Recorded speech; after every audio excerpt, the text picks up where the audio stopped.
ఓం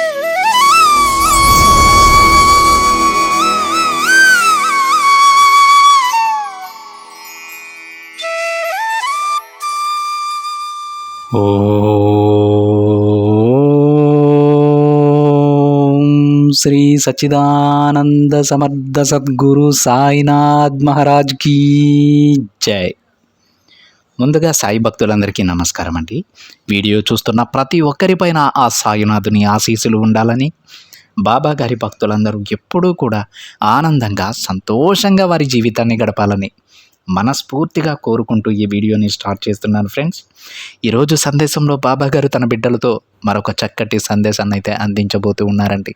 ఒక గొప్ప శుభవార్తను అయితే పంచుకోబోతూ ఉన్నారు. ఈ సందేశంలో బాబా గారు తన బిడ్డలతో ఏమంటున్నారో తెలుసా? బిడ్డ, రేపు మధ్యాహ్నానికల్లా నీ జీవితంలో జరిగేటువంటి ఒక అద్భుతం గురించి తప్పకుండా నీకు స్పష్టంగా తెలియజేయాలని చెప్పి ఈ సందేశం రూపంలో వచ్చాను. ఏకాగ్రతతో ఈరోజు నా మాటలు విను బిడ్డ అని బాబాగారు అంటూ ఉన్నారండి. రేపు మధ్యాహ్నం లోపు తన బిడ్డలకు ఒక శుభవార్తను చేరవేస్తానని బాబాగారు అంటూ ఉన్నారండి. చాలా ఏకాగ్రతతో ఈ సందేశాన్ని వినమంటున్నారు. అయితే ఈరోజు సందేశం వింటున్న ప్రతి బిడ్డ కూడా బాబాగారి మాటలను చాలా ఏకాగ్రతగా వినడానికి ప్రయత్నం చేద్దాం. ఎందుకంటే ఈరోజు బాబాగారు ఒక గొప్ప శుభవార్తనైతే మనకు అందిస్తానని చెప్పారు కదా. మరి ఏ వాక్యంలో బాబాగారు ఎటువంటి మాట చెప్పారో, ఆ మాట ఎవరిని ఉద్దేశించి చెప్పారో మనకు తెలియాలంటే బాబాగారి మాటలను చాలా ఏకాగ్రతగా వినాల్సి ఉంటుందండి. ఆ తండ్రి కళ్ళలోకి చూస్తూ, ఆ తండ్రి మన పక్కనే మన ఎదురుగానే ఉన్నాడని మనం ఊహించుకుంటూ, బాబాగారిని చూసుకుంటూ ఈ సందేశాన్ని విందామండి. బాబాగారి విధంగా అంటూ ఉన్నారు. బిడ్డ, ఎందుకమ్మా ఆ విధంగా కుమిలిపోతూ ఉన్నావు?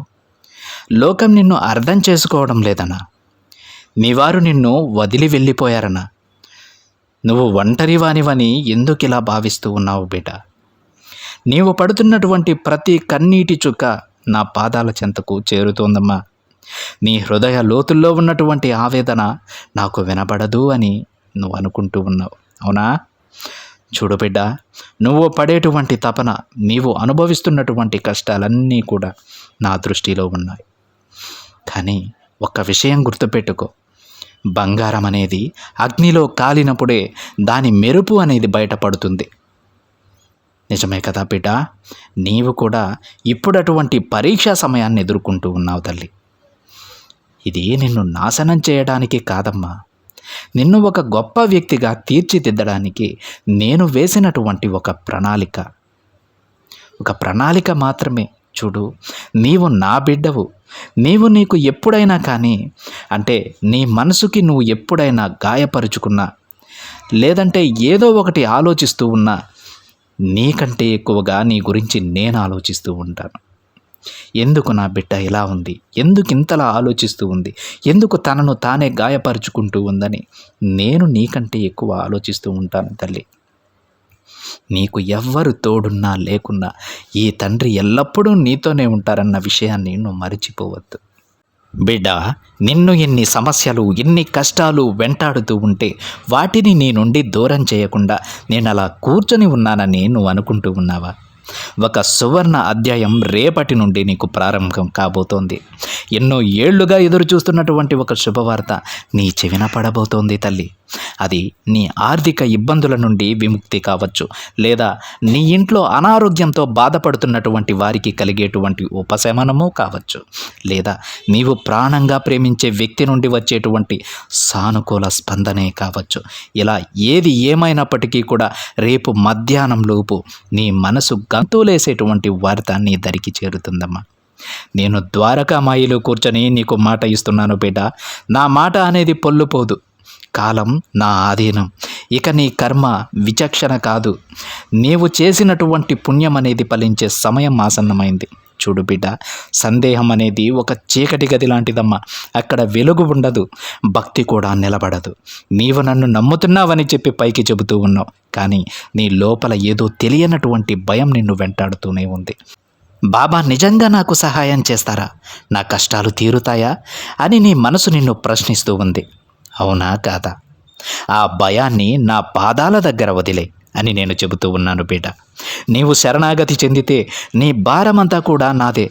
నీ సంసార సాగరాన్ని దాటించే బాధ్యత నాదే. నీవు ఏకాగ్రతతో నా నామాన్ని స్మరించు. రేపు మధ్యాహ్నం లోపు నీవు ఆనందంతో సాయి అని పిలిచేలా చేస్తాను.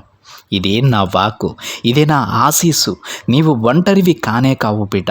నీ నీడలా నేను నీ వెంటే ఉన్నాను కదా.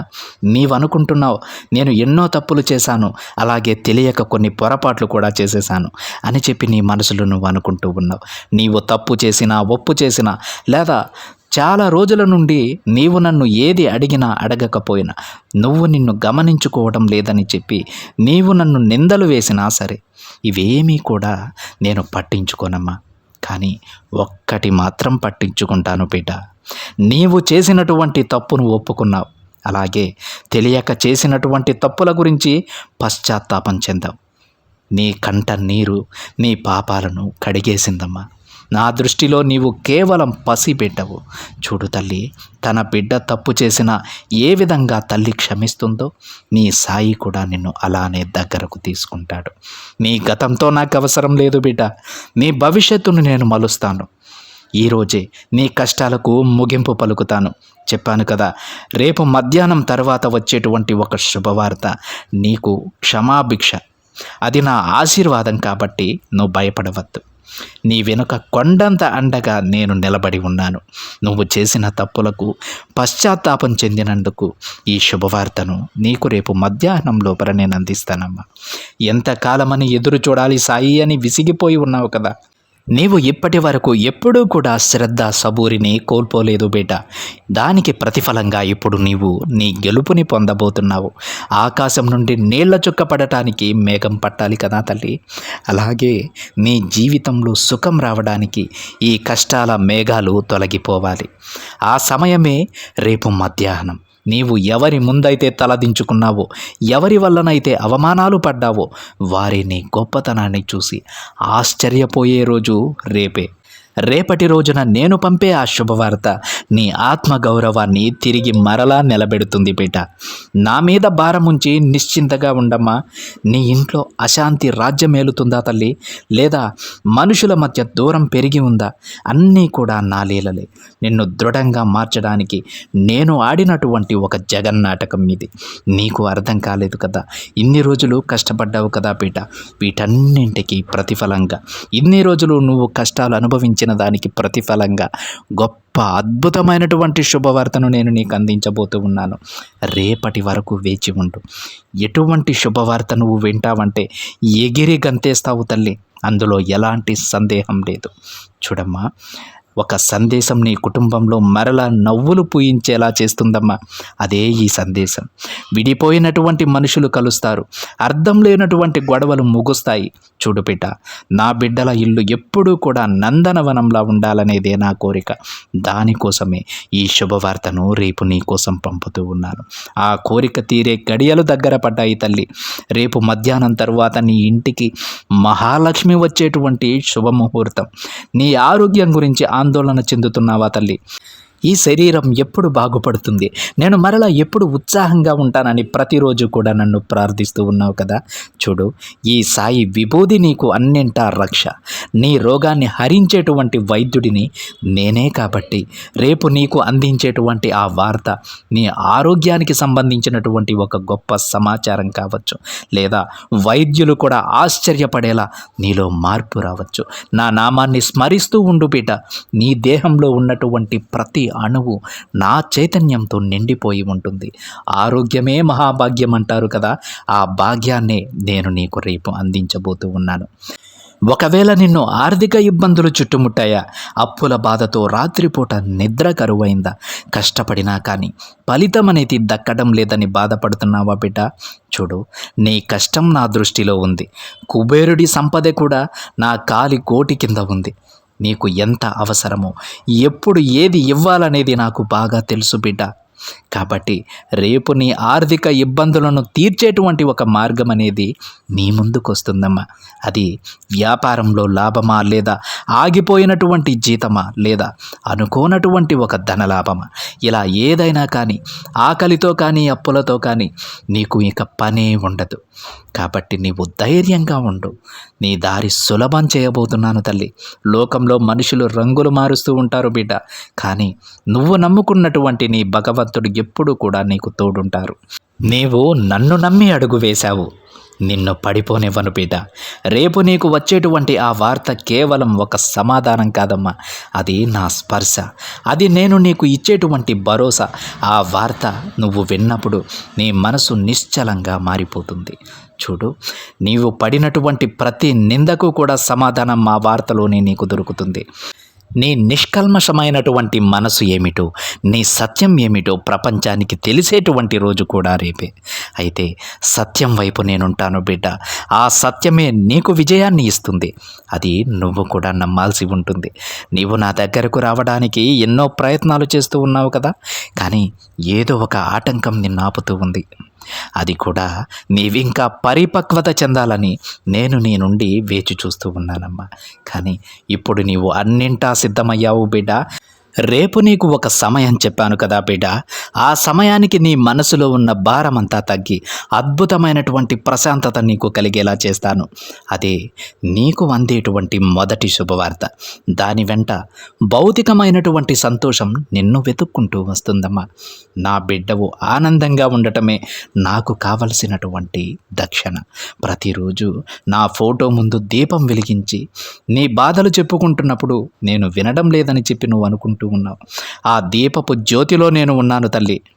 నీకు చెబుతూ ఉన్నాను, ఎన్నో రోజుల నుంచి చెబుతూ ఉన్నాను బిడ్డ, నేను నీ పక్కనే ఉన్నాను, నువ్వు చూసే ప్రతి వస్తువులో నేనున్నానని. నీ ప్రార్థనలు, నీ పూజలు ఆకాశాన్ని తాకాయి తల్లి.